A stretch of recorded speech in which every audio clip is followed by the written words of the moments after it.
16h sur Europe 1. Romain Desarbres. Bonjour à tous, bienvenue sur Europe 1 pour Ici on en parlait avec vous Marie-Estelle Dupont. Bonjour Marie-Estelle.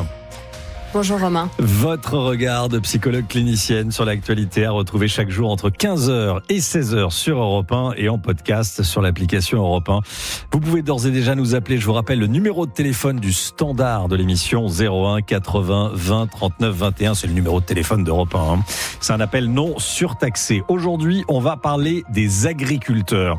On va parler du monde rural, un monde souvent oublié et souvent mal aimé, Marie-Estelle Dupont. Oui, absolument, Romain. Dessine-moi ton arbre généalogique. Je te dirai où est l'agriculteur, pourrait-on dire à des enfants de primaire. Parce que nous en avons tous dans nos lignées familiales. On est devenus des cols blancs, peut-être. Il n'empêche que l'on soit normand, bourguignon ou alsacien, des fermiers, des vignerons, des meuniers. Il y en a récemment ou moins récemment dans la famille. Alors, quand on dit agriculteur, à quoi pense-t-on ? D'abord à un travail physique, quasiment 7 jours sur 7, donc au courage, à l'abnégation, on ne laisse pas ses bêtes pour partir en vacances, mais aussi à la loyauté et à une forme de solitude. À l'heure où au nom de l'écologie on plante des éoliennes qui détruisent la pêche artisanale tous azimuts, la mort programmée de ceux qui nous permettent de manger local et de saison ne semble pas empêcher de dormir les bienfaiteurs de l'humanité que sont nos dirigeants. Pourtant, quand je pense aux agriculteurs, je pense au suicide. Je pense aux normes bureaucratiques absurdes et chronophages qui les entravent dans leur pratique alors qu'ils sont les garants de l'intelligence du vivant, de la terre, des animaux, des cycles de la vie. Leur bonne volonté, leur sens du devoir, leur abnégation, leur loyauté à la terre transmise ne suffisent pas toujours à endiguer le découragement, la fatigue et l'angoisse de vivre avec 400 €. Je pense à l'amour de ce qu'ils fabriquent, aux tomates qui ont du goût, à la patience, à la précision, au savoir-faire, à l'intransigeance aussi, aux jardiniers dans la pièce de théâtre Electre. Leur corps reflète leur loyauté. La mondialisation dont nous avons tous rêvé pour sa capacité à satisfaire instantanément nos petites envies du moment leur inflige, chers auditeurs d'Europe 1, une peine douloureuse. De proche en proche, de paradoxes en normes inégalement appliquées, de grandes déclarations en concurrence déloyale, les taux se resserrent et on les dépouille peu à peu du sens même de leur métier. On leur dit qu'on les aime, mais le poulet en batterie et les fruits insipides et congelés font de nos caddies un remake triste du célèbre film La Loue la cuisse.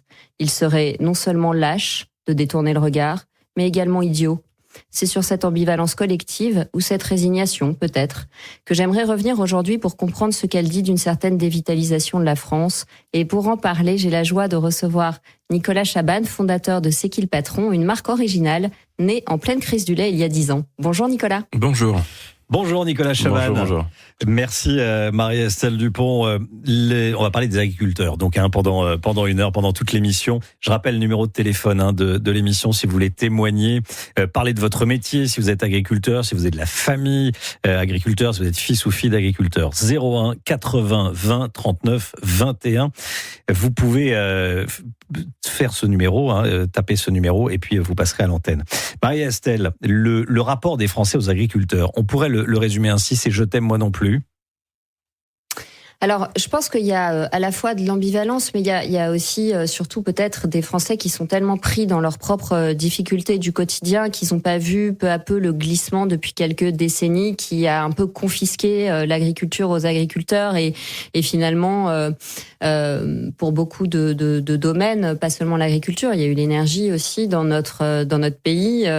On a joué à saute-mouton avec la démocratie en laissant des entités supranationales comme Bruxelles appliquer des décisions qui ne correspondaient pas du tout aux intérêts et à la réalité du terrain. Mais je pense aussi qu'il y a, à titre individuel, peut-être chez certains d'entre nous parfois, ou à certaines périodes de notre vie, une forme d'incohérence ou d'ambivalence. C'est-à-dire que l'agriculture, c'est d'abord ce que je mange. Et donc la première manière d'aider l'agriculteur, ou de le reconnaître dans sa fonction vitale, parce que l'agriculteur est à la collectivité un peu ce que la mère est à la famille, c'est qu'est-ce que je mets dans mon assiette. Si je mange en conscience pour ma santé et celle de mes proches, en réalité, je soutiens l'agriculteur parce que je sors le poulet en batterie, je sors la consommation de masse, je sors la nourriture qui finalement coûte cher et qui n'apporte rien en termes de nutriments, et je privilégie le local et le de saison, dont on fait croire qu'il coûte beaucoup plus cher, mais je pense que Nicolas Chabanne est la meilleure preuve que c'est pas forcément le cas. Et donc je crois que le premier soutien qu'on peut leur apporter, c'est effectivement de nous alimenter dans l'intérêt de notre propre santé. Et ce qui est un peu dommage, c'est que dès que on critique une directive européenne, on passe pour On passe soit pour un zadiste, soit pour quelqu'un d'extrême droite, soit pour quelqu'un d'un peu débile qui parle de souveraineté, et c'est un gros mot. Et en fait, c'est un peu agaçant parce que la réalité de notre santé, elle est aussi dans cette terre qu'on respecte. Alors, pour les auditeurs d'Europe 1 qui ne vous connaîtraient pas, Nicolas, je rappelle que vous avez créé C'est qui le patron en 2016. À l'époque, c'était la crise laitière en France. Qu'est-ce qui vous a poussé à entreprendre ce projet de coopérative ? Alors, un constat très simple qui résonne vraiment encore plus aujourd'hui. À l'époque, en 2016, on s'occupait des gueules cassées à l'époque, les fruits et légumes moches.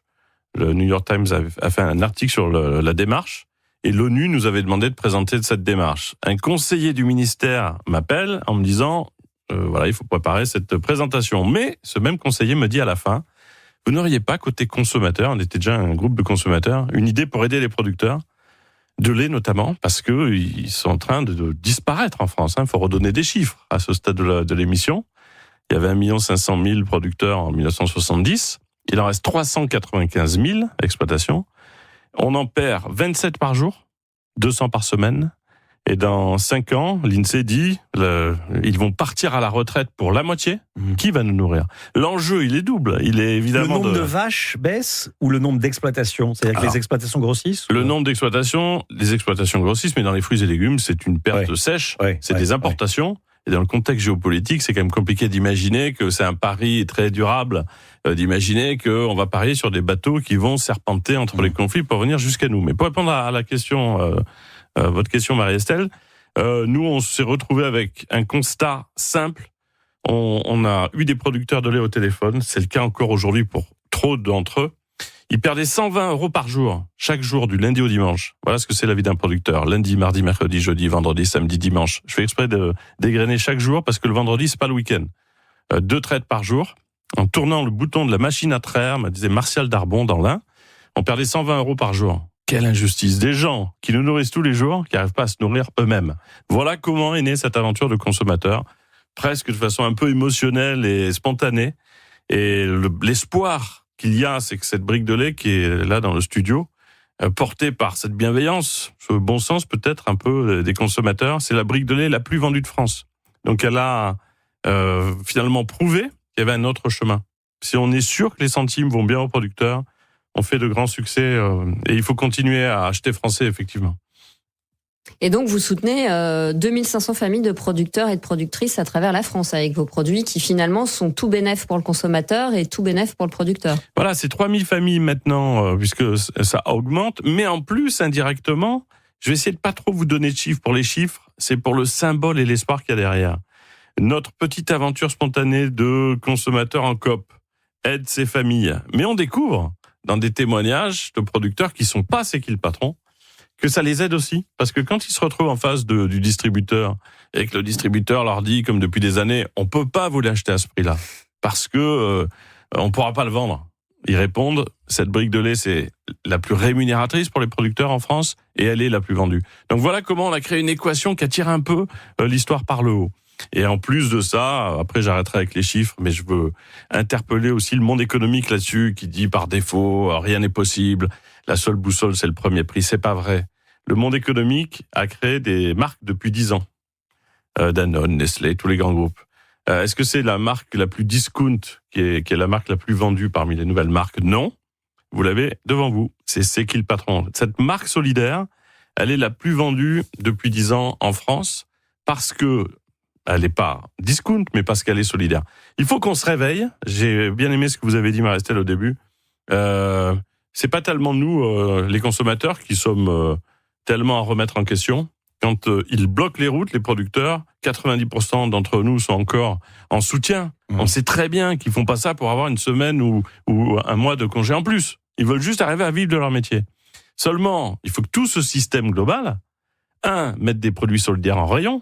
Il n'y en a pas beaucoup. Si je vous demande, au-delà de C'est qui le patron, le nombre de marques qui aident les producteurs, il n'y en a pas assez. Il y a Cantavélote, il y a Fair France, j'en cite quelques-unes. Donc il faut que le système, sans faire de discussion de bistrot, mais il faut qu'on passe un peu par là, quoi. Côté bureaucratique qui consiste à réfléchir de façon très hors sol à des solutions, alors que dans la vraie vie, elles existent. La marque nouvelle la plus vendue de France. On dit au ministère, pourquoi vous le généralisez pas ?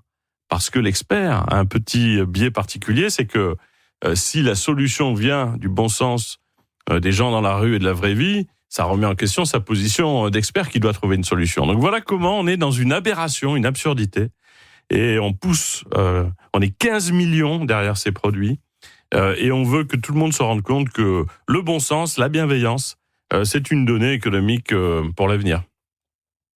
Oui, alors je crois que c'est pas seulement la question de l'orgueil de l'expert, je crois que c'est aussi la question de la suprématie des institutions qui veulent une réponse uniformisée quasiment à l'échelle mondiale pour tout. On l'a vu pour le Covid, on le voit pour l'écologie, et Bruxelles n'est pas prêt de lâcher cette dimension impérialiste, en fait. C'est-à-dire que l'empirique, on voit bien d'ailleurs pendant le Covid, quand les municipalités avaient des idées pour permettre d'avoir accès à la cantine aux familles les plus pauvres, c'était l'État jacobin, voire c'était Bruxelles qui disait non, faut une réponse uniformisée. Et je crois que c'est un des gros problèmes de notre démocratie, c'est ce besoin d'avoir une réponse qui finalement finit par faire taire la société civile et confisquer les initiatives qui sont branchées sur l'empirique, donc qui sont plus intelligentes puisqu'elles sont en phase avec le réel. Mais ça va encore plus loin, puisque ce matin-là, qu'est-ce qui se passe ? Les producteurs sont dans la rue, ils interpellent Bruxelles.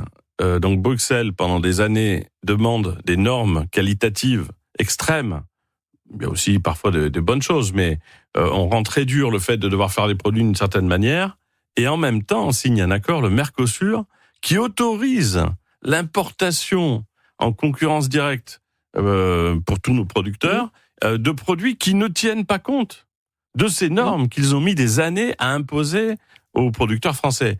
Quand on arrive à cette forme d'injustice déjà intellectuellement et d'absurdité et d'ineptie, on perd la confiance des producteurs. Aujourd'hui, ils ont tendance à dire on ne sait plus. Non, mais en plus, on les plonge, c'est pas fair play. On les plonge dans le désespoir. Ouais, c'est le jour où tu as plus d'écoute, de reconnaissance minimum, et où tu ne comprends plus d'ailleurs pourquoi tu es dans cette situation. Quand on demande aux producteurs, ils disent mais on comprend pas. Vous parliez des enfants et d'école primaire. Moi, j'ai fait un petit, enfin pas un cours, mais on a fait une présentation de C'est qui le patron dans une école. Et vraiment, j'ai dit à des enfants, c'était dur de leur faire comprendre l'importance des producteurs. Alors, l'image vaut ce qu'elle vaut, mais je leur ai dit, mais imaginez un peuple qui viendrait comme ça d'une autre planète. Il débarque sur notre planète et il nous pose 3 questions. Qu'est-ce qui est le plus important pour vous ? Manger. Bon, boire, manger, c'est important, sinon on vit pas. Ok. Qui vous amène cette nourriture ? Vous la trouvez où ? C'est les producteurs, ça s'appelle des producteurs, des productrices qui nous amènent cette nourriture tous les jours. Ok. L'idée suivante pour ce peuple qui ne nous connaîtrait pas, c'est de se dire, c'est la population que vous protégez le plus au monde. Et non, en France comme ailleurs, c'est une population qui est dans une fragilité extrême. Donc moi je reste confiant. Je pense que notre bon sens, qu'on doit agréger, additionner à notre capacité aussi économique, il n'y a pas 1 euro du monde économique qui sort pas de nos poches. Il n'y a pas 1 euro de ce grand monde économique autour de nous qui ne sort pas à un moment donné de la poche d'un citoyen. Donc si on se parle un peu, si on fait des marques, demain des entreprises solidaires, on doit pouvoir faire tourner ce gros bateau qui a tendance là à avancer sans pilote peut-être. Le sujet, il y a beaucoup de sujets à aborder avec vous, Nicolas Chaban, évidemment. Comment vous l'expliquez, vous, cette incompréhension entre les autorités, une partie des Français et les agriculteurs? Parce que quand on demande aux Français ce que vous aimez vos agriculteurs, ce que vous disiez à l'instant, oui, ils les aiment, voilà, est-ce qu'ils les protègent? Non, pas vraiment. C'est-à-dire qu'ils regardent beaucoup le prix. C'était le début de l'émission et c'est ce je t'aime moi non plus. Comment vous l'expliquez, vous? Alors, pas tous. Il y a une proportion qu'on a découverte. Oui, il y a 22 à 30% de familles qui ne peuvent pas. Quand tu as du mal à nourrir ta famille, c'est compliqué d'imaginer rajouter quelques centimes. Oui. Je vais vous faire rapidement, je les ai devant moi. Pour ce lait devienne équitable pour le producteur qui vit de son travail. Il y a marqué 1,27 €. 1,27 € prix conseillé pour un litre de lait. Eh bien, il faut rajouter sur un litre de lait en France 8 centimes par litre. On boit à peu près 50 litres par an et par habitant. Ça veut dire que si je rajoute 4 € sur ma consommation de lait, je transforme la vie du producteur d'une galère à une vie normale. Sur cet emmental, alors ça c'est nouveau, c'est un nouveau produit, j'ai demandé le calcul ce matin.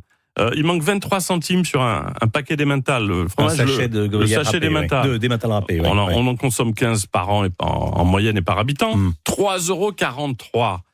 Qu'il n'y ait pas tout le monde qui puisse mettre 3,43 € par an, c'est une chose. mais que les 70% qui peuvent le faire puissent le faire. Et aujourd'hui, dans les rayons, il y a trop peu de produits qui vous garantissent ça. Donc déjà, il faut un peu mathématiquement repositionner cette équation. Après, sur la question du désamour, nous, on a vécu des rendez-vous. Alors, je vais pas tomber dans... J'essaie de toujours... On a longtemps parlé que du positif, mais on a fait tellement de rendez-vous avec les ministères. Je me rappelle de rendez-vous à l'Élysée. J'en parlais ce matin avec un de vos confrères, mais 7 conseillers devant nous, à leur demande, on parle de cette aventure, ils regardent l'aventure, on est une coopérative, il y a une fondation actionnaire. Moi, par exemple, j'ai cédé toutes mes actions à une fondation actionnaire, mes enfants ont signé pour se déshériter. Enfin, c'est la plus pure des aventures de conso. Il n'y a pas d'enjeu et d'enrichissement personnel. Donc, il n'y a plus qu'à développer puisque les producteurs en bénéficient.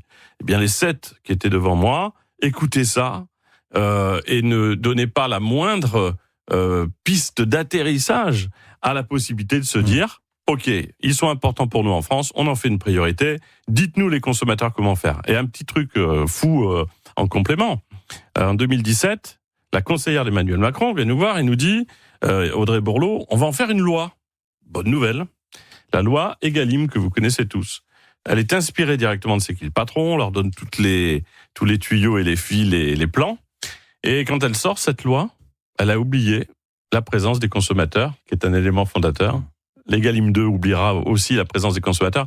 Donc il y a un moment où je ne sais pas comment expliquer. Moi, il me restait comme explication Kaiser Soze dans Usual Suspect, c'est-à-dire l'espèce de moment où il y a quelque chose qui bloque, mais on n'a même pas un nom à mettre. Enfin, moi, j'ai demandé à rencontrer au ministère, de façon très bienveillante, celui qui ne voulait pas de cette logique très simple.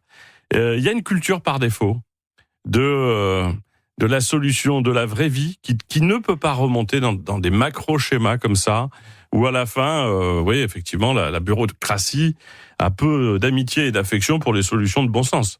Ça, on s'en rend compte depuis longtemps. Mais là où c'est triste, on change de ton, c'est que les producteurs, là, ils disparaissent et ils ont besoin d'aide. Marie-Estelle Dupont, comment est-ce qu'on en est arrivé en France à ne pas chérir, à ne pas protéger nos agriculteurs?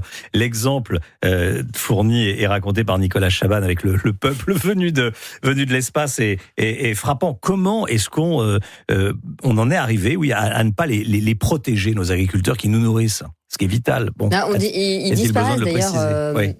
Je rebondis sur ce que vous dites. Ils disparaissent de manière collective, ils disparaissent aussi beaucoup de manière individuelle. Les suicides d'agriculteurs et notamment de jeunes agriculteurs, enfin jeunes, relativement jeunes, qui reprennent par loyauté une exploitation familiale quand les parents meurent ou partent à la retraite et qui ne s'en sortent pas, sont quand même très importants. Enfin, le désespoir est immense.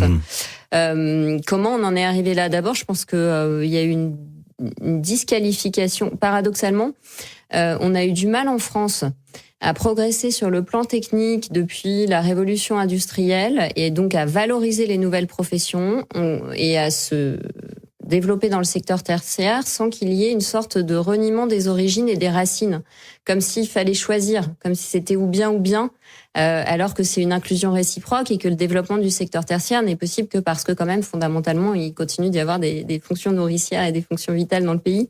Je rappelle aussi que l'agriculture, la gastronomie, les vignerons sont une source indirecte de revenus par le tourisme qu'ils attirent et que on vient encore beaucoup en France pour l'art de vivre. Et les paysages, ils entretiennent les paysages. Et pour les paysages, bien sûr. Donc je pense qu'il y a ça, et puis je pense vraiment que la bureaucratie en France, de même qu'elle a détruit l'hôpital, détruit, étouffe, asphyxie, comme du lierre autour d'un tronc d'arbre. Toutes les professions qui sont des professions essentielles parce qu'elles s'occupent de l'humain, parce qu'elles nourrissent, parce qu'elles soignent. Et c'est vrai pour l'hôpital, et c'est vrai pour l'agriculture. C'est vrai aussi d'ailleurs à l'école. En tout cas, les normes bureaucratiques sont totalement dissociées de la réalité. Elles s'en fichent en fait. Ça n'existe pas. Le réel n'existe pas pour le bureaucrate. C'est quelque chose de kafkaïen. Et le désespoir, il vient de cet univers kafkaïen. C'est-à-dire que eux qui sont façonnés, engagés, dévoués au réel, c'est des gens qui ne tiennent pas compte du réel, qui les gouvernent. Mais en fait, ça s'appelle l'effort pour rendre l'autre fou. Ils sont dans des injonctions paradoxales toute la journée. Est-ce qu'on n'est pas également, Marie-Estelle Dupont, dans une société d'enfants gâtés? On a tout le temps, sans avoir à se demander d'où ça vient. C'est aussi pour ça que, en réalité, on les a laissés tomber, nos agriculteurs. Je pense que la question de l'éducation, de savoir d'être conscient de ce qu'on mange est très importante, oui. C'est-à-dire qu'expliquer à nos enfants quand on vit dans des grandes villes d'où ça vient et ce que ça demande, et emmener des petits Parisiens de temps en temps se balader à la campagne et regarder comment on fait pour traire une vache et comment on faisait il y a 100 ans et comment ça a évolué. Ça rebranche sur le réel et en fait, je pense qu'on a tous fantasmé sur la mondialisation. Sauf que, en fait, la mondialisation nous a désincarnés. C'est-à-dire que maintenant, on prend son téléphone dans son lit à minuit, on fait 2 clics et le lendemain, on a le truc dont on a besoin sur le pas de la porte. Et donc, on escamote cette virtualisation, cette désincarnation de l'existence, escamote complètement déjà la notion de temps et la notion d'effort. Et c'est vrai que les paysans, les agriculteurs, ont un rapport au réel et au temps qui peut pas être abîmé, qui peut pas être virtualisé, qui peut pas être digitalisé, parce que finalement, eux, ils sont obligés d'être patients, ils sont obligés d'être persévérants, ils sont obligés d'être humbles, parce que quand il y a une récolte qui est foutue, elle est foutue, en fait. Il y a pas de plan B dans l'immédiat pour rattraper la situation. Donc, ils sont obligés de préserver des qualités et des vertus de pugnacité, de patience, d'humilité, que peut-être nous, qui sommes très gâtés en termes de confort, mais pas forcément du coup en termes de spiritualité, n'avons plus. Donc ça doit passer par l'éducation. On va écouter Marie-Estelle Dupont, Nicolas Chaban qui est avec nous aujourd'hui, fondateur de C'est qui le patron. Vous l'avez compris, on parle de l'agriculture et plus des agriculteurs que tout le monde s'accorde à dire qu'on aime beaucoup, voilà, mais il va falloir faut que ça se transforme en acte. C'est vital, voilà. Pour eux, c'est et pour vital. Nous. Voilà, exactement, et notamment pour notre souveraineté, qui parfois est un gros mot, la souveraineté. On va en parler également avec vous, Marie-Estelle Dupont, dans la deuxième partie de l'émission. On va parler du courage, du devoir, du travail, de la valeur travail dans le monde agricole. 01 80 20 39 21 pour intervenir à l'antenne sur Europe 1. À tout de suite. Marie-Estelle Dupont, Romain Desarbres. 15h, 16h sur Europe 1. Et vous n'allez pas encore vos yeux. Mais on est à la radio. Bon, alors, vous n'allez pas encore vos oreilles. Chez Poltron et Sofa, ce sont les super soldes en or, avec 60% de remise sur les canapés de la collection Gold. Avec les super soldes en or Poltron et Sofa, on fait des affaires en or. Mais elle se termine samedi. Poltron et Sofa, solo divani di qualità. Et voilà. Uniquement des canapés de qualité. Vérifiez conditions en magasin. Cerise nous dit pourquoi les pros peuvent compter sur Groupama. Vous n'êtes pas sur le chantier, Arnaud ? Oula, non Cerise. Je viens de raccrocher avec un conseiller pour les sinistres de mon entreprise de plomberie. Et là, je dois en appeler un autre pour l'assurance scolaire de ma fille. Ça en fait des appels pour être un bon père et un bon patron. Ah ouais, je mélange tout. Je vais finir par prendre une assurance scolaire à un de mes employés si ça continue. Rassurez-vous, Groupama est là. Votre conseiller unique gère vos contrats pro et perso avec une vision globale de votre situation. Ah, ça va me changer la vie, Cerise. Groupama, toujours là pour moi. Plus d'infos sur groupamapro.fr. Leclerc, bonjour. Vos pommes Gala françaises, elles sont vraiment... Délicieuses ? Pas chères ? Oui, mais surtout vraiment... Ah, vraiment craquantes. Et du 20 au 24 janvier, les pommes Gala françaises de verger éco-responsables sont à 1,29€ le kilo. Et il y a 10% de tickets Leclerc en plus sur tous les fruits et légumes à activer sur votre appli Mon Leclerc. Chez Leclerc, le goût du frais, ça se défend tous les jours. Catégorie 1, calibre 170-200 grammes, modalité et magasin participant sur www.e.leclerc. Bureau Vallée ?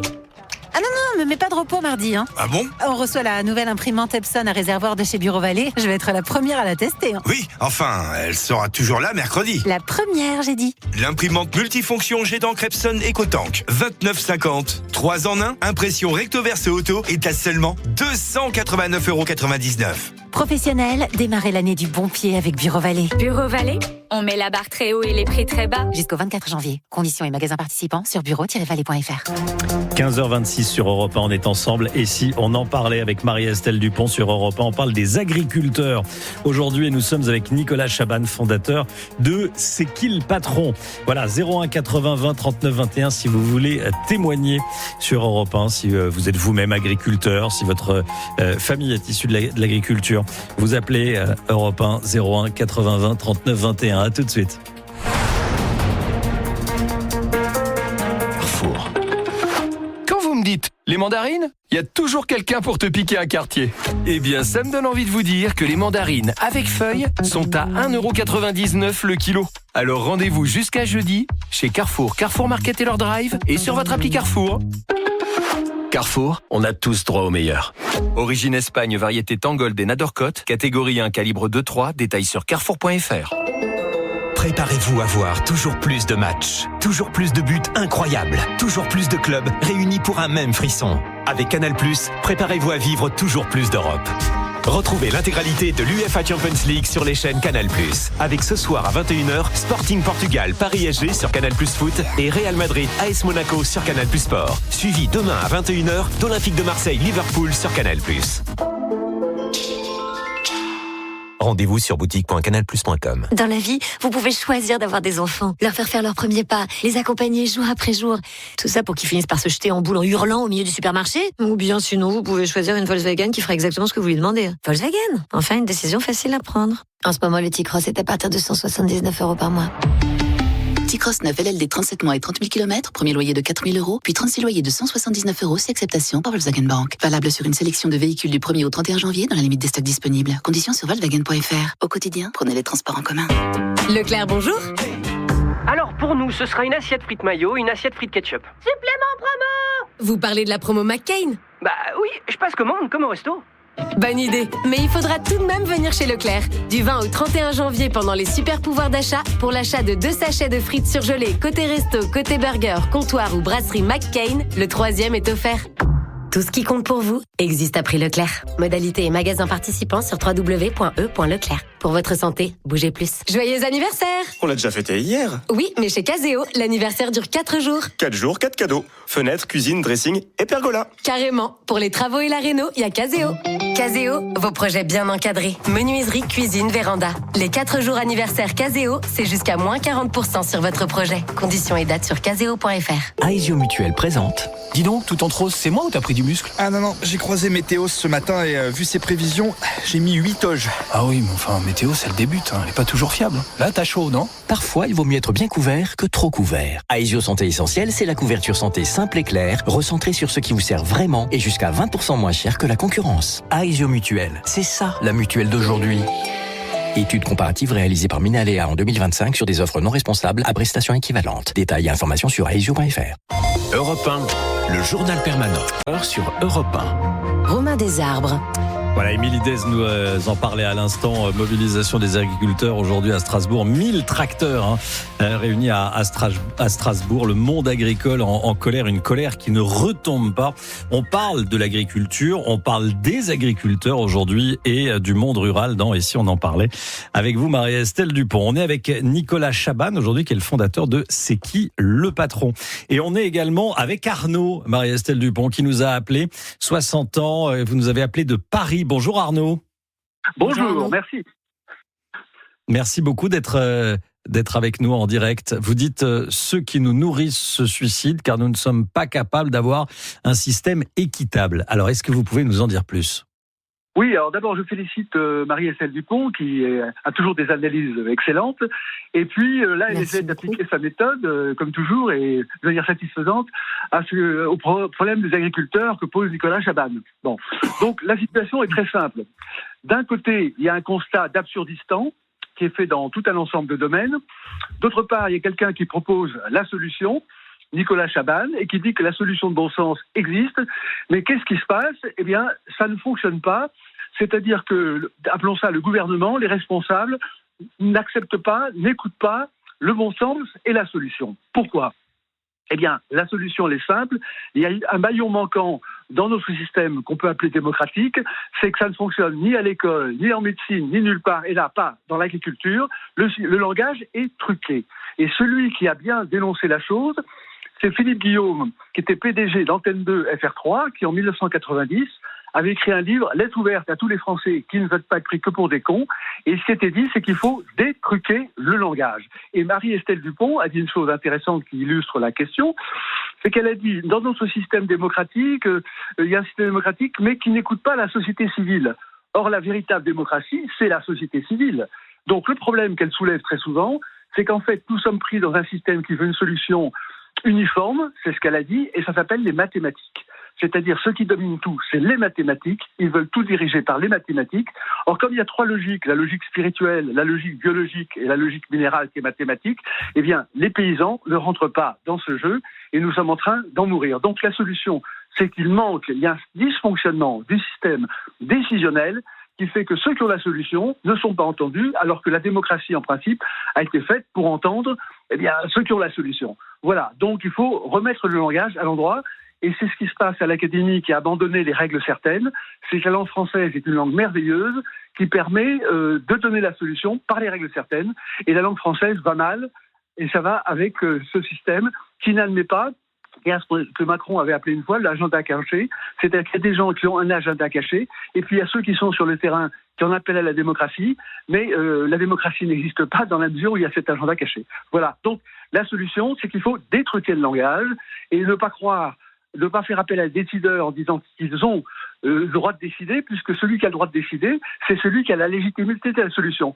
Donc j'allais dire que ce sont ceux qui ont la solution qui doivent, entre guillemets, au moins prendre le pouvoir dans le langage, et ne plus admettre comme responsables ceux qui ne veulent pas apporter la solution. Et c'est vraiment ce scandale absolu des paysans qui se suicident. Et voilà, donc c'est détruquer le langage, c'est la solution. Il y a l'absurdistan, nous avons les solutions, et nous devons les imposer en remettant le langage vrai, qui fait que le pouvoir est illégitime dans la mesure où ce n'est pas lui qui apporte la solution. Voilà ce que je vais dire. Merci Arnaud. Qu'est-ce que vous en pensez, Nicolas Chaban ? Moi, je pense que ça soulève surtout la question de la souveraineté, non ?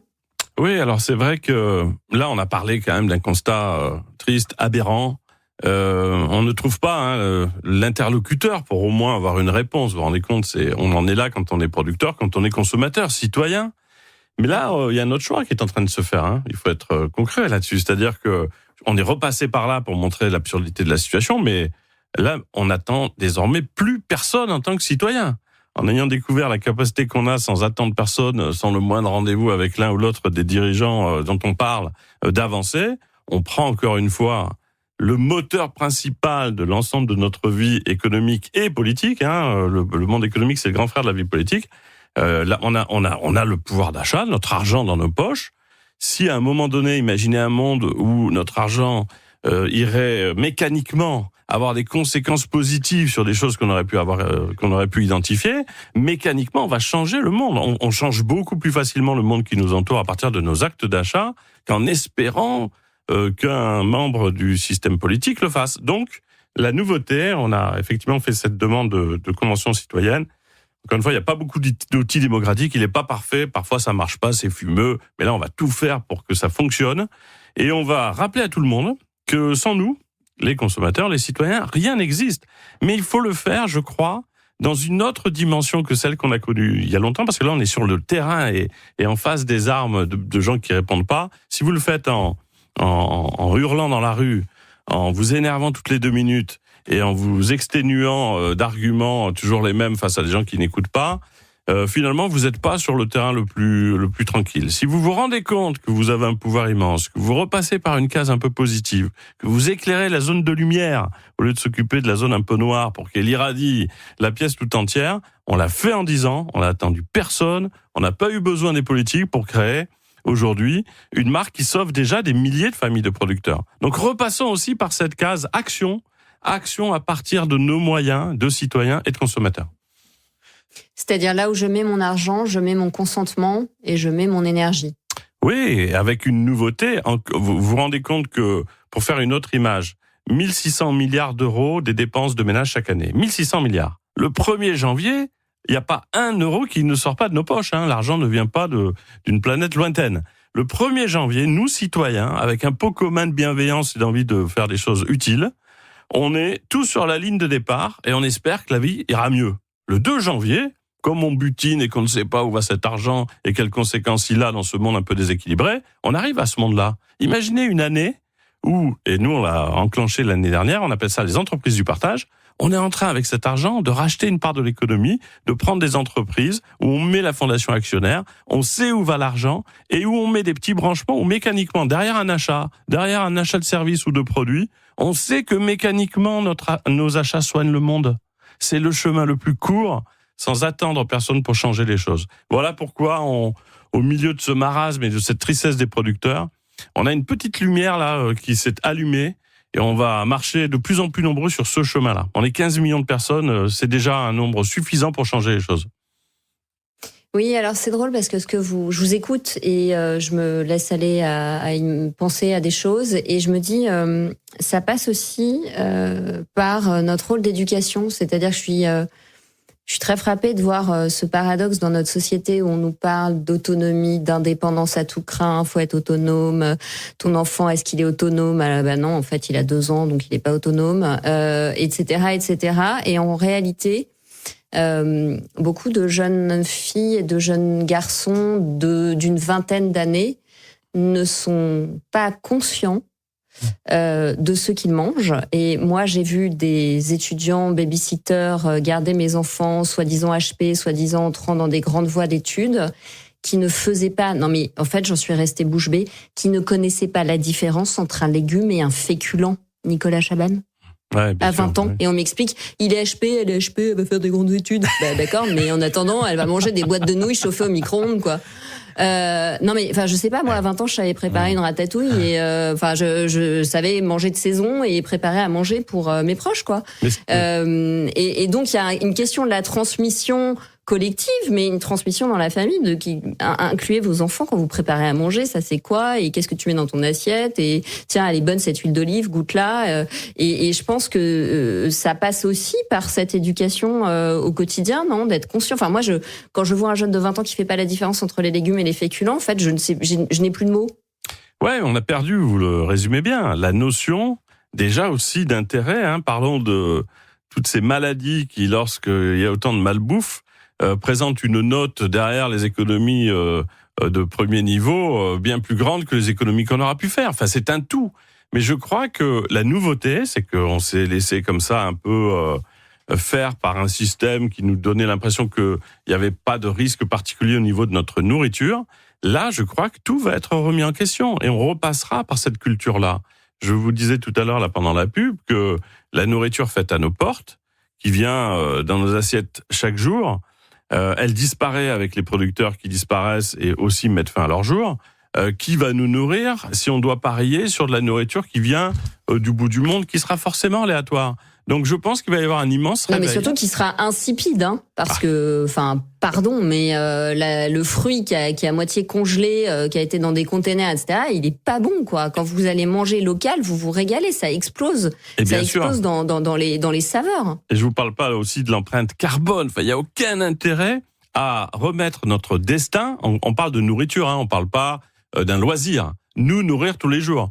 Dans cette période un peu malheureusement guerrière, ils le savent bien, hein, les dirigeants un peu moins humanistes qu'on peut l'être en tant que citoyen, ils savent que celui qui tient la nourriture a gagné la guerre. Et aujourd'hui, on a en France, alors on va relever la tête 2 minutes, les producteurs disparaissent. Ils demandent juste à gagner leur vie. Hein.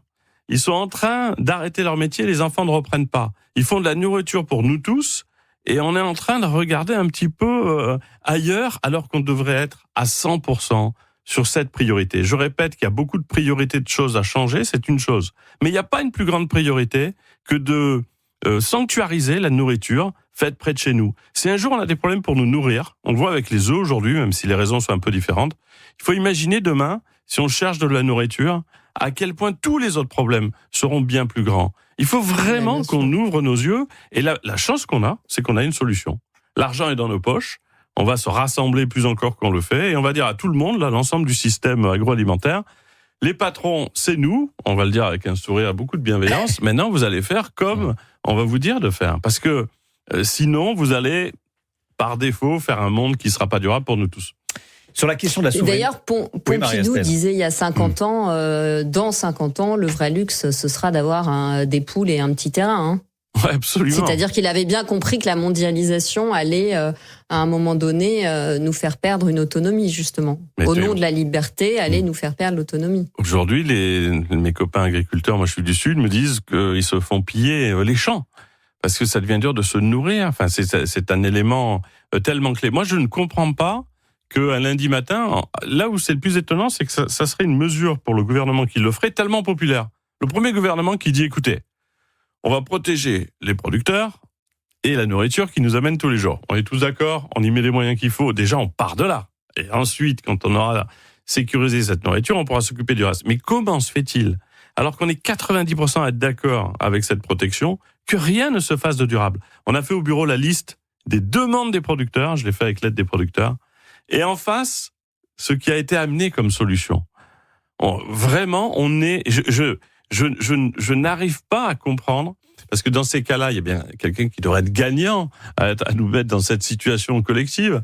Et vraiment, c'est rare quand on dramatise un peu, parce qu'on est plutôt dans le positif. Mais je pense qu'il faut repasser par là pour se mettre un petit coup de pied aux fesses collectif et surtout très vite s'accrocher à la bonne nouvelle du fait que c'est nous qui tenons le volant de cette consommation par nos actes d'achat. Si à un moment donné on décide d'acheter différemment, le monde bouge. On est en direct avec Monique. Monique qui nous appelle de l'Allier, département agricole. Bonjour Monique. Bonjour et merci beaucoup de prendre mon appel. Déjà, merci aux intervenants et à Marie-Estelle pour la qualité de cette émission. Voilà, moi je suis femme d'agriculteur et mère d'agriculteur. Et voilà, je voudrais quand même témoigner sur ce métier qui est quand même magnifique. Même s'il est dur, c'est vrai qu'on peut pas parler de vacances, on n'a pas les 5 semaines de vacances.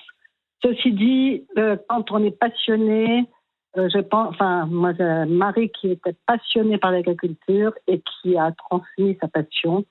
Et du coup, j'ai 2 fils qui ont repris l'exploitation, qui est en polyculture élevage. Et je disais à la personne que j'avais eue que je trouvais que c'était un des rares métiers où les enfants pouvaient vivre le métier de leurs parents en direct. Et ça, je trouve que ça n'a pas de prix. Et que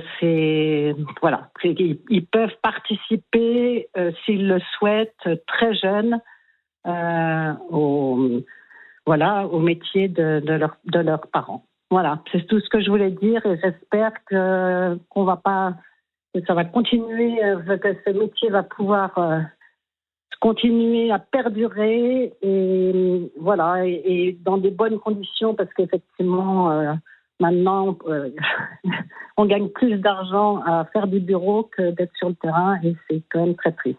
Voilà. Oui, mais justement, cette transmission et cet héritage transgénérationnel, on apprend aussi les savoir-faire et comme vous le dites, c'est très beau. Malheureusement, pour les générations actuelles, c'est en train de devenir un fardeau. En fait, on voit la loyauté qui les relie pour certains à l'exploitation, qui peuvent pas abandonner, qui veulent pas vendre et ça les met dans des situations de tension extrême à peine pouvoir nourrir une famille où il y a qu'un seul enfant, quoi, eux-mêmes. Donc ça, c'est vraiment profondément révoltant. Ben oui. Qu'est-ce qu'ils en disent, vos enfants, vos fils ? Alors moi, mes fils, en fait, pour toute la partie céréales, ils sont en groupement d'agriculteurs, donc ils ont du matériel en commun. On a la chance d'avoir des jeunes, ils ont 40 et 35 ans, et ils ont quand même 2 autres jeunes qui sont installés dans un rayon de 5 km et ils achètent du matériel en commun, et ils font les gros travaux en commun, ce qui permet de se remonter le moral quand il y en a un qui flanche. Et c'est très... Voilà. Le problème de l'agriculture, souvent, c'est que les gens sont dans leur coin tout seuls, quoi, je pense. Je ne sais pas ce que vous en pensez, mais je pense que c'est souvent ça, et on n'ose pas parler. Et pourtant, il y a plein de structures qui existent pour mutualiser un peu les travaux, mais c'est quand même souvent des gens qui aiment leur indépendance, je pense. Ouais. Et dans votre cas, Monique, vos 2 enfants parlent entre eux, s'épaulent ?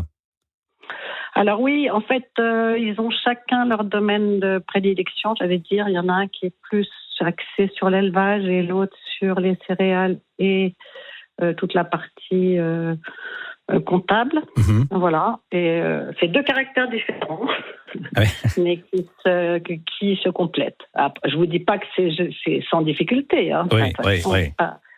Mais je pense que c'est quand même une des solutions. Ce qu'il y a de sûr, c'est que l'un comme l'autre ne voulait pas faire de l'agriculture, de reprendre une exploitation tout seul. C'est quand même très lourd pour les familles quand, que ce soit pour les week-ends, voilà, ils peuvent interchanger. C'est ce qui est quand même c'est plus facile à l'heure actuelle. Oui, ils peuvent instaurer des tours de garde, entre guillemets. Voilà.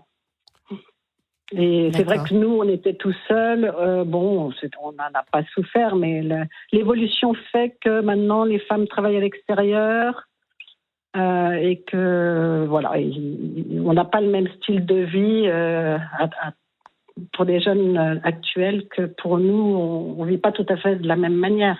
Mais ceci dit, je pense qu'on peut encore vivre de ce métier à condition d'être d'être raisonnable et d'avoir quand même une structure suffisamment, une structure qui permet quand même de pouvoir tirer profit de ce métier. C'est pas le tout de travailler comme des dingues et pas gagner un centime. C'est pas logique. Raisonnable et inventif. Ils ont été inventifs, visiblement. Ils ont fait preuve de flexibilité mentale. Voilà. Et puis, effectivement, nous, il y a eu des périodes plus compliquées où on a changé un peu nos systèmes de production. Enfin, voilà, il faut aussi... c'est sûr qu'on prend des risques. Dans ce métier, on prend des risques financiers et on est quand même vite sollicité par des intégrateurs, et ça, il faut se méfier, quoi, parce que c'est pas eux qui vont perdre de l'argent, quoi. Je trouve qu'il faut avoir la tête sur les épaules, quoi, dans ce métier. Qu'est-ce qu'ils disent de ce qui est en train de se passer, votre mari et vos fils, et puis vous? Ils expriment quoi comme besoin par rapport au Mercosur notamment? Ils disent ils auraient besoin de clauses de sauvegarde, ils auraient besoin de renégocier des choses, ils auraient besoin d'un miroir réglementaire pour aligner les mesures en fonction des pays, ils auraient besoin de quoi?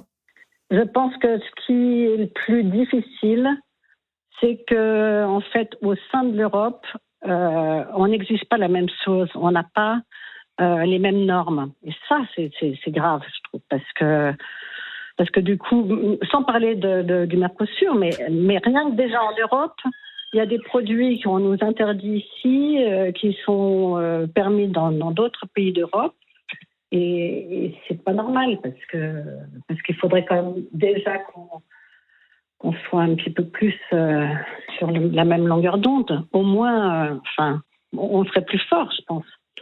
Après, c'est-à-dire, en fait, soit on aligne tout, soit on n'aligne rien. Voilà, exactement. Et puis on ne dit pas une fois, on va permettre, on vous interdit tout le glyphosate, et puis 2 ans après on vous dit, finalement, on va le... Vous voyez, c'est quand même très pernicieux. Et puis en fait, le problème de l'agriculture, c'est qu'il y a tellement de problèmes différents selon les activités agricoles qu'on a. C'est difficile déjà d'uniformiser l'agriculture en France, déjà, entre les maraîchers, les producteurs de bovins, les moutonniers, il y a beaucoup les éleveurs laitiers. On n'a pas forcément tous les mêmes problèmes, quoi. Vous voyez ? Oui. Qu'est-ce que vous avez envie de dire, Nicolas, à Monique ? Oui, je retrouve tellement des témoignages, évidemment, que nous, on a depuis 10 ans. C'est fou pour nous aussi, consommateurs. C'est pas un problème simplement des producteurs avec l'Europe. Quand vous avez de la nourriture qui vient du bout du monde, avec des produits, des intrants interdits en France, pour des bonnes raisons, qui peuvent, par tolérance, arriver jusque dans nos assiettes. Il faut vraiment se rendre compte de l'absurdité. Après, il faut parler de la fragilité immense, et c'est bien que vous parliez de vos fils, parce que sans génération future, il n'y aura pas d'agriculture, et donc il faut absolument qu'ils aient des bonnes conditions pour s'installer. Quand ça fait la 4e génération que tu rencontres un problème, que tu as toute la pression de toutes ces générations avant toi, c'est comme ça qu'il y a souvent des drames. C'est le poids de toute une famille, comme vous le disiez, Marie-Estelle. Mais j'ai une jolie histoire pour donner un peu d'espoir et montrer aussi aux autres consommateurs que ça a du sens d'acheter français et solidaire.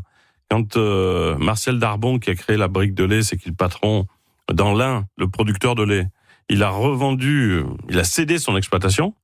Il y a un petit jeune qui a récupéré l'exploitation. Il rêvait de continuer ce métier, il a pu le faire. Et son frère, qui avait été obligé de partir pour aller faire infirmier parce qu'il s'en sortait pas, a pu être rappelé. Et les voilà tous les deux dans la maison, en train de faire le métier de leur père et de leur grand-père. Donc vous n'imaginez pas, quand vous achetez Français et Solidaire, à quel point vous permettez d'écrire des histoires non seulement belles, mais légitimes et justes. Et à quel point vous vous protégez vous-même aussi, en fait. Ouais, et à quel point, vous avez raison de dire ça. Moi, je pense que les producteurs, les agriculteurs en France vont gagner la partie, pas tout seuls, hein. Ils vont la gagner avec nous, les consommateurs. Ouais, mais je crois qu'il y a vraiment une notion d'éducation, parce que quand on voit des gens qui, pour manger bio, font venir du chinois ou du pas de saison, alors qu'à côté à 30 km de chez eux, il y a une ferme qui fait du super bon fromage, et oui, c'est pas bio, mais en fait, c'est local de saison, et c'est fait de manière raisonnable et raisonnée. C'est dommage. Ouais, mais c'est pour ça. Ça, c'est le fameux bio du bout du monde. Il vaut mieux manger du local, fait dans les règles de l'art, que du bio du bout du monde. Mais c'est pour ça, j'y reviens, hein, on dirait que merci pour cette passe décisive, comme on dit, mais pour qu'on y arrive, pour qu'à un moment donné, nous, consommateurs, on ait ces informations, parce que l'éducation, elle passe quand même par la transmission d'informations, d'une information juste. Il faut qu'on sache tout. C'est pour ça qu'il y a un seul vecteur possible pour la suite, c'est la transparence. Où va notre argent, à quoi il sert? Dites-nous ce qu'il y a derrière notre alimentation. Il faut qu'on puisse juger, il faut qu'on puisse aider un producteur qui fait bien les choses. C'est très important qu'on ait cette transparence parce qu'elle va remettre notre bon sens, je dirais, en pilote de notre consommation. Merci beaucoup. Nicolas Chaban, c'était un bonheur de vous retrouver à l'antenne d'Europe 1. Voilà, merci également à Monique. On a entendu Arnaud, il y a Mathilde et Jean-Marc qui nous ont appelés. Jean-Marc des Pays de la Loire et Mathilde de Dordogne, voilà. Mais on n'a pas eu le temps de vous entendre. Les annonces Europe 1, tous les jours dès 5h du matin, vous avez rendez-vous avec Alexandre Lemaire et